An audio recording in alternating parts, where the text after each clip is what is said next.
अस्सलामुअलैकुम, मैं कौन मंजूर कनाडा से। क्या हाल है आप लोग के? उम्मीद है आप लोग खैरियत से होंगे।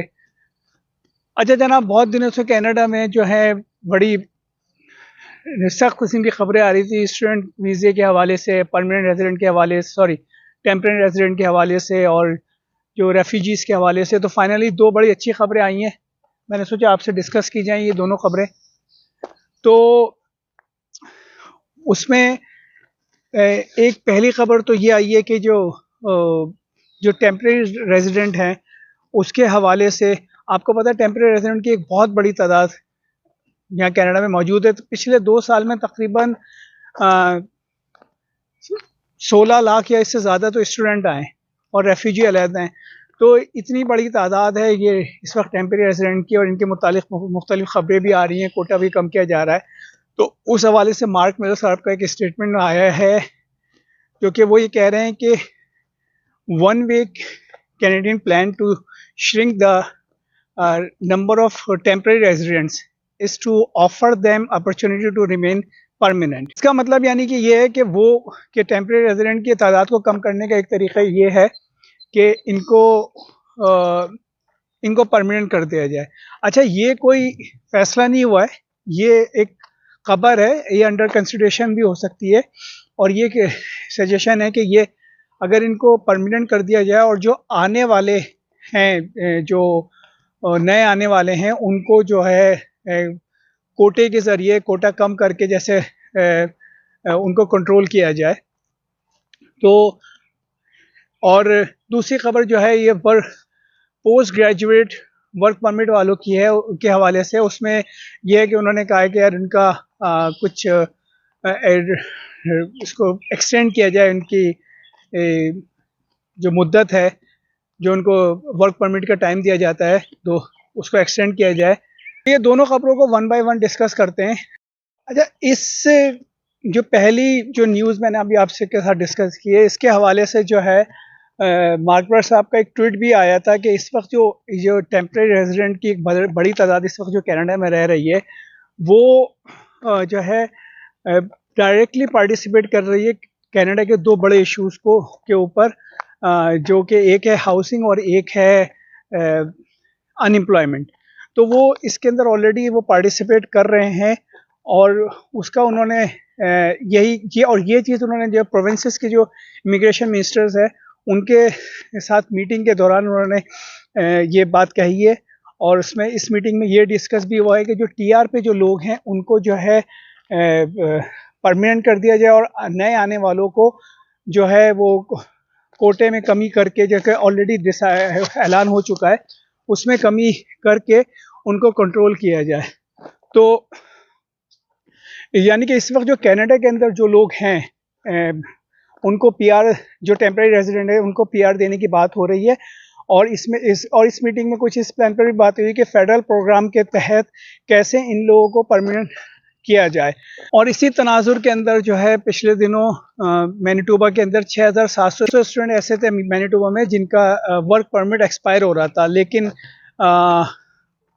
जो है प्रोविंस ने रिक्वेस्ट की इनसे, मार्क मिलर से, तो उन्होंने उनका जो है वर्क परमिट को 2 साल के लिए एक्सटेंशन दे दी है, क्योंकि बहुत सारे लोग ऐसे थे जो कि जिनका केस क्यू में लगा हुआ था और वो चाह रहे थे कि भाई उनको थोड़ा टाइम मिल जाए, कभी भी उनका केस आ सकता था।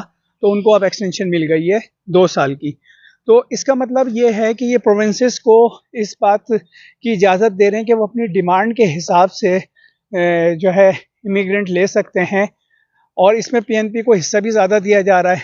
आपको पता है कि अभी जो कनाडा ने अपना टारगेट सेट किया है इमिग्रेंट को लेने का, वो 2024 में 4,85,000 है, और 2025 में 2025 में ये कोटा इन्होंने 5 लाख रखा है, और 2026 में इन्होंने ये कोटा भी 5 लाख रखा है।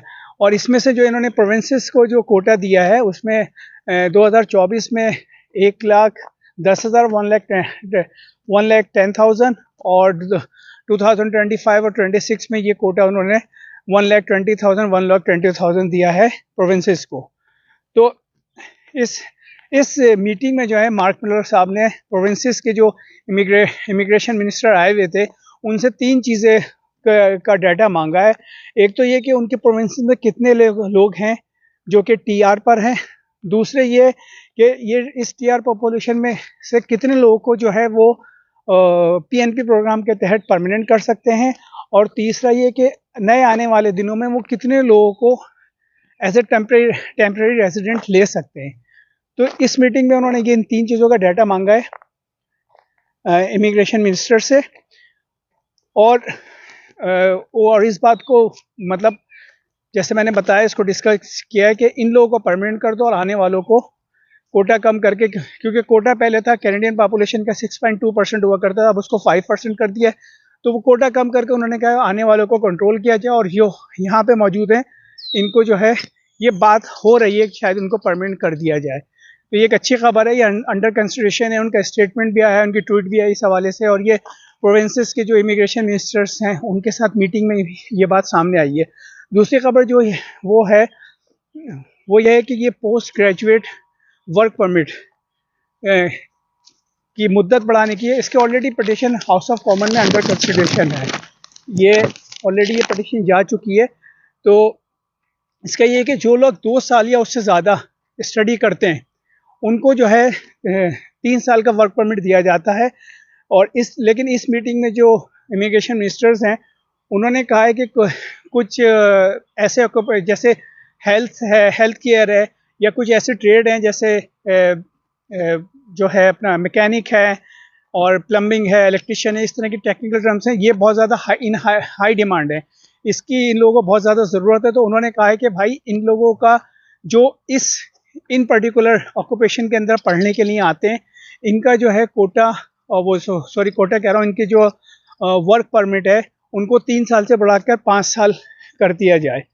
और ये जो है ये डिमांड इस वक्त जो पिटीशन अंडर कंसिडरेशन है हाउस ऑफ कॉमन में, उसको भी सपोर्ट करेगी यकीनन, और हो सकता है कि इनकी मुद्दत 3 साल से बढ़ा के 5 साल कर दी जाए। तो ये 2 बड़ी खबरें हैं जो कि बड़ी अच्छी खबरें हैं कि और हो सकता है आने वाले दिनों में इस पर कुछ ये कोई वाज़ेह हिकमत अमली का ऐलान कर दें। और एक तो ये कि जो टीआर पे उनको परमानेंट कर दें, और दूसरा ये कि ये जो पोस्ट ग्रेजुएट वर्क परमिट है उसको 3 साल से बढ़ा के 5 साल कर दें। तो बस ये 1-2 अच्छी खबरें थी, मैंने सोचा आपके साथ डिस्कस करूं, इसको आगे शेयर करें। और अगर आपको मेरी ये वीडियो पसंद आए तो इसको भी शेयर करें, इसको लाइक करें, इसको सब्सक्राइब करें। अपना ख्याल रखिएगा। इंशाल्लाह आपसे मुलाकात होती है अगली किसी वीडियो में। अल्लाह हाफिज़।